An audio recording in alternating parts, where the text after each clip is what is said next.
Oke, bismillahirrahmanirrahim. Assalamualaikum warahmatullahi wabarakatuh. Kali ini saya mau bahas mengenai beberapa soal HOTS. Mungkin masuknya HOTS ya. Itu masuk ke bab kesebangunan, kekongruenan, dan bangun sisi lengkung. Langsung saja. Oke, jadi di sini ada soalnya seperti ini. Jadi ada siswa pramuka, dia diminta membuat jembatan gitu untuk menyeberangi sungai. Nah, saat akan mengukur lebar sungai, katanya posisi siswa pramuka pertama, yang pertama yang ini ya. Yang pertama katanya berdiri persis di depan sebuah pohon A. Oke. Terus siswa pramuka kedua berada di titik C. Ini yang kedua. Dan posisi jarak pramuka pertama dengan pohon A adalah 24 meter. Yang pertama tadi yang B ya. Nah, berarti sama aja dari A ke B itu adalah 24. Para siswa pramuka tersebut membuat sketsa pada sebuah kertas seperti gambar di atas. Diketahui panjang BE-nya jarak dari si B ke E itu adalah 16 meter dan DE itu adalah 6 meter. Nah, maka panjang jembatan yang harus dibuat adalah berapa meter? Oke. Nah, kalau digambarkan seperti ini, jadi di sini 24, di sini 16, di sini 6. Lebar jembatan berarti yang dari sini ke sini itu dia berapa? Nah, karena si sudut ABC yang ini ya ABC dan sudut DBE yaitu ya. Kok F ya? DBE itu sama, berarti nanti sama aja kayak segitiga DBE dan segitiga ABC ini dia sebangun. Nah, kalau sebangun nanti dia bisa berlaku perbandingan seperti ini. Nanti AC misalkan mau perbandingannya segitiga kanan dibanding segitiga kiri ya. Berarti nanti AC per DE itu akan sama dengan AB per BE. Atau kalau saya mau pakai CB berarti nanti CB per BD kayak gitu. Nah, tapi karena kita cuma butuh untuk nyari AC, jadi cukup dua ini aja nggak apa-apa. Nanti AC per DE sama dengan AB per BE. Nah, AC-nya belum diketahui ya. Terus DE-nya adalah 6. DE-nya 6. DE 6 sama dengan 24 per 16. Terus ini 6-nya dikali sini aja. 6-nya dikali ke 24. Jadi nanti AC-nya adalah 24 dikali 6 dibagi 16 atau 24 kali 6 itu 144 dibagi 16, nanti AC-nya dapat 9 meter. Udah deh, berarti AC atau si panjang jembatan yang harus dibuatnya itu adalah 9 meter. Seperti itu. Ini emang versi kesebangunan yang biasa, tapi mungkin kadang nggak bisa menginterpretasikan si soal gitu ya. Oke, lanjut. Oke. Sebutkan minimal 5 pasangan bangun yang kongruen dari gambar jemuran di atas. Kongruen itu berarti ukurannya sama besar ya. Sama besar, sudutnya sama, sisinya sama gitu. Nah, saya akan kasih beberapa contoh. Di sini sebenarnya mintanya 5 ya. Saya ngasihnya 3 aja deh, nanti kalian bisa analisis lagi. Jadi contohnya PBQ. PBQ yang ini.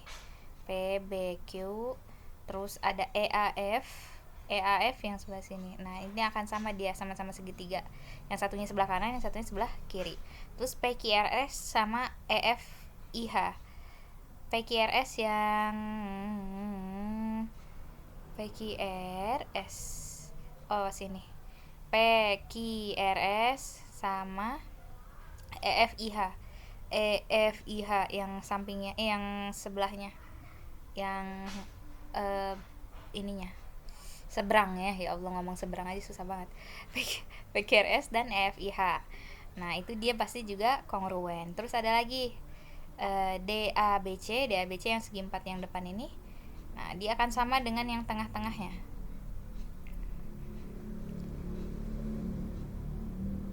Oh, sorry. Harusnya sama yang sebelah sana.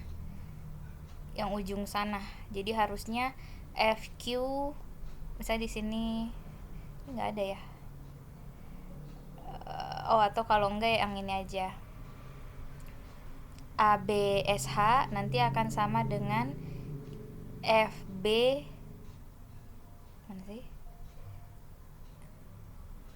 FBQH ya, GF GFQT GFQT, pokoknya yang miring sebelah sini deh. Sebenarnya masih banyak yang kecil-kecilnya juga bisa disebutin yang kongruen, nanti bisa di ini aja, dilihat aja. Jadi si jamuran ini memang akan membentuk bangun-bangun yang kongruen gitu ya. Oke. Oh, tapi tadi intinya kalau seandainya untuk yang kongruen itu yang penting bentuknya sama, sudutnya sama, dan ukuran-ukurannya juga sama kayak gitu ya. Ini nih yang ini tetanggaan juga bisa nih, bisa jadi sama gitu. Oke, lanjut. Ini dia ada replika wadah penampungan air. Contohnya ini emang agak-agak aneh sih, cuma 20 cm terus tingginya 12. Tapi iyain aja dulu ya. Jadi Rudy ini mau bikin replika wadah penampungan air ini katanya pakai kertas duplek untuk keperluan penyimpanan barang-barang yang tidak terpakai. Berapa meter kertas duplek yang dibutuhkan Rudy untuk membuat replika yang sama dengan gambar di atas beserta alas ya. Berarti sama aja kalau seandainya bahan itu berarti ngomonginnya apa? Luas permukaan ya. Nah, kalau luas permukaan ini saya kasih gambaran dulu deh. Jadi sebenarnya ini kalau diperpanjang ke atas itu akan membentuk kerucut seperti ini nih. Jadi dia kayak kerucut terpenggal gitu. Jadi yang ini tingginya 12, yang atasnya nggak tahu, belum ketahuan. Terus di sini nih yang diameter yang bawahnya itu dia 20. Ini maaf banget ya, harusnya bulat tapi malah jadi kayak dorayaki gini. Astagfirullahaladzim, kenapa ada dangdutan? Ya udah maaf deh, lanjut aja. Oke. Nah, satu lagi ini diameternya adalah 10 cm. Ini bagian atasnya. Makanya terpenggal di sini. Terpenggal tuh maksudnya kepotong gitu loh. Gitu ya. Nah, terus si kerucut ini bisa kita gambarin segitiganya kalau setengahnya ya. Coba kita gambar dulu. Astagfirullah.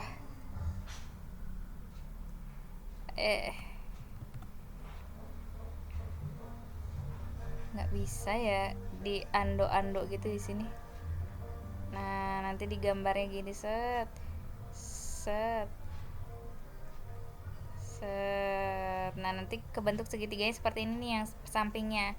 Nah, berarti dari sini ke sini setengahnya dari 10, berarti dia 5, yang ini setengahnya dari 20, berarti 10. Nah, terus tinggi di sini 12. Nah, buat nyari X ini berarti tinggi yang kerucut yang atas ya.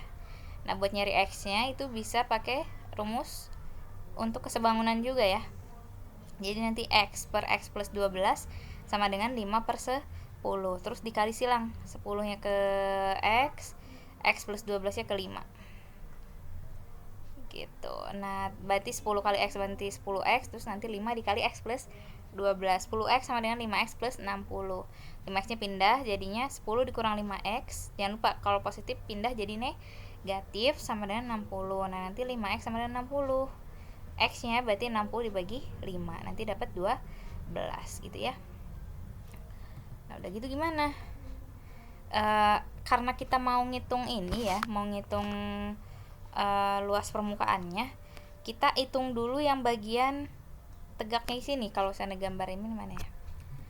Nah, bagian ininya aja. Sorry. Ini gimana sih? Ini yang bagian si seng-seng yang luarnya ini, tapi bukan yang alas ya. Yang bagian sininya ngitungnya gimana? Caranya itu adalah dengan mencari LS atau luas selimut. Luas selimutnya itu didapat dari luas selimut besar dikurangi luas selimut kecil. Yang besar yang mana, yang kecil yang mana? Yang besar itu yang total dari sini ke sini. Nah, total dari sini ke sini itu dia namanya luas selimut total.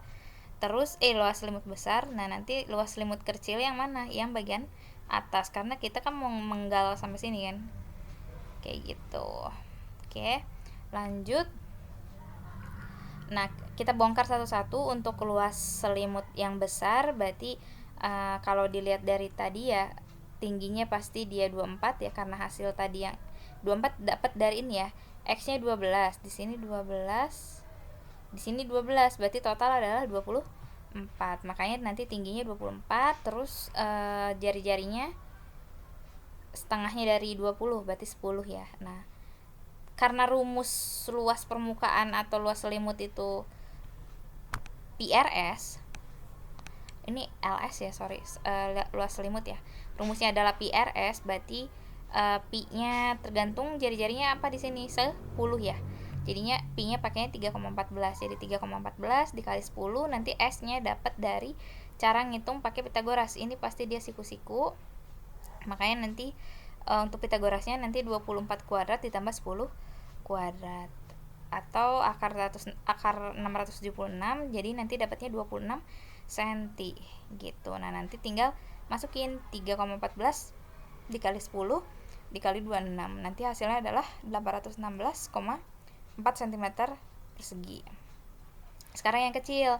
Nah, kalau yang kecil tingginya dia 12 sama di nilai yang X tadi, terus jari-jarinya ngikutin sini 5 ya, dia setengahnya dari 10 gitu. Nah, seperti biasa nyari S dulu. S itu kan sisi miringnya ya, sisi miring si kerucut, kan kerucut agak-agak mengsong gitu. Nah, mengsong miringnya itu dapatnya bisa pakai rumus Pitagoras. Ini 5 ya, 5 12. Nah, berarti buat nyari S-nya itu 5 kuadrat ditambah 12 kuadrat, nanti akar 169, jadi 13 cm. Nah, luas selimutnya, selimut yang atasnya itu berarti dia ini selimut ya, PRS itu berarti 3,14, nanti dikali 5, 5-nya yang bawahnya ini dikali S-nya 13, nanti dapat 204,1 cm persegi. Nah, buat nyari luas selimut aja yang tadi yang terpenggal ya, yang bagian sini nih, yang bagian sininya, nah itu rumusnya luas selimut besar dikurangi luas selimut kecil, berarti 816,4 dikurangi sama 204,1, jadi nanti dapat 612,3 cm persegi. Ini baru LS, kan dimintanya sampai alas. Nah, untuk total berarti luas alas ditambah LS. Nah, luas alasnya rumusnya PR kuadrat. R-nya pakainya yang mana? Karena ngomongin alasnya di bagian bawah, berarti jari-jarinya yang dipakai adalah yang 10. Jadi nanti 3,14 dikali 10 kali 10, terus nanti ditambah 612,3. Nanti dapat 926,3 cm persegi gitu. Gitu untuk yang soal ini. Kita lanjut ke yang mau bikin tumpeng gitu. Oke, jadi Ririn katanya mau bikin nasi tumpeng dan akan dibuatnya dengan menggunakan alat ini. Ini bentuknya anggap aja kerucutnya emang sempurna gitu, kayak kadang mengsong-mengsong kalau di aslinya ya. Nah, terus nanti campuran air untuk mengukus berasnya itu adalah 1:1 sama beras. Jadi nanti 1 liter beras itu dicampur 1 liter air gitu ya. Berapa liter beras yang digunakan untuk membuat 2 nasi tumpeng? Oke, seperti ini. Jadi kalau ngomongin tumpeng berarti hubungannya nggak ada sama luas permukaan ya, tapi dengan volume. Nah, rumus volume kerucut itu adalah 1/3 pi r kuadrat T. Nah, atau karena dia di sini diameternya 28, pasti jari-jarinya adalah 14 ya. Nah, nanti tinggal masukin ke sini 1/3 dikali 22/7 kali 14 kali 14 dikali 70. 70 tuh tinggi ininya, tinggi kerucutnya. Nah, nanti dapat 14.373,33 cm kubik. Atau karena di sini ngomonginnya liter, berarti harus diubah ke liter, dibagi 1000. Jadinya 14,373 liter gitu. Nah, katanya campuran air dan berasnya adalah 1:1. Nah, berarti berapa liter beras katanya? Ya udah, berasnya berarti adalah 1/2. 1/2 dari mana? 2 ini dapat dari 1 tambah 1. 1 tambah 1 di sini kan 1:1. Nah, berarti jadinya 1 tambah 1. Tapi kalau misalnya sininya 1:2, perbandingannya juga dijumlahin. Jadi 1/3 nantinya. Nah, udah setengah, nanti dikali 14,373, nanti dapat 7,1865. Itu untuk 1 nasi tumpeng. Kalau buat 2 nasi tumpeng berarti tinggal dikali 2. 2 dikali 7,1865, nanti dapat 14,373. Kayak gitu ya. Oke, satu lagi. Oke, harusnya belum dulu ya. Nah, gini. Jadi katanya Rere mau mengisi air ke dalam ember. Ember yang ini nih, ember yang gede ini kapasitasnya 47,1 liter. Menggunakan gayung berbentuk tabung yang diameternya 20, tingginya 10. Berapa kali Rere menggunakan gayung untuk mengisi ember sampai penuh? Ini kuntat banget ya by the way. Kalau 20 kali 10. Ya udah deh. Nah, kalau diameternya 20 berarti jari-jari berapa? Dibagi 2 ya. 20.000 bagi 2. 20.000. 20 dibagi 2 berarti 10 ya. Nanti jari-jarinya 10 cm. Nah, rumus volume tabung, ini volume tabung yang ini ya. Gak apa? Gayung. Gayung. Kan jelek banget tulisannya. Oke, gayung. Nah, rumusnya itu PR kuadrat. T, Pi-nya pakai yang mana? Kalau R-nya adalah 10, ya udah berarti pakai 3,14. 3,14 dikali 10 dikali 10. Nanti dapat adalah 3140 cm kubik. Karena di sini ngomonginnya liter, diubah ke liter, dibagi 1000. Jadi 3,14 liter. Nah, kapasitasnya katanya 47,1 liter. Jadi berapa jumlah siukan? Siukan tuh maksudnya ngambil airnya. Berapa kali nyiduk, apa sih bahasa Indonesia ya, pokoknya berapa kali dia ngambil pakai gayung deh intinya. Ya udah berarti tinggal 47,1 liter dibagi sama 3,14 liter, nanti dia dapat 15 kali. Seperti itu. Alhamdulillah sudah selesai 5 soal. Karena ini memang soal untuk PTS anak kelas 9 juga yang di SMP Atlantis. Jadi saya juga berharap semoga pembahasannya membantu, bisa dipahami. Kalau memang tidak ada yang mau ditanyakan atau masih belum paham dengan penjelasan saya di sini, berarti bisa chat seperti biasa atau komen di YouTube ini juga boleh gitu. Terima kasih, gitu aja paling. Semoga bermanfaat. Assalamualaikum warahmatullahi wabarakatuh.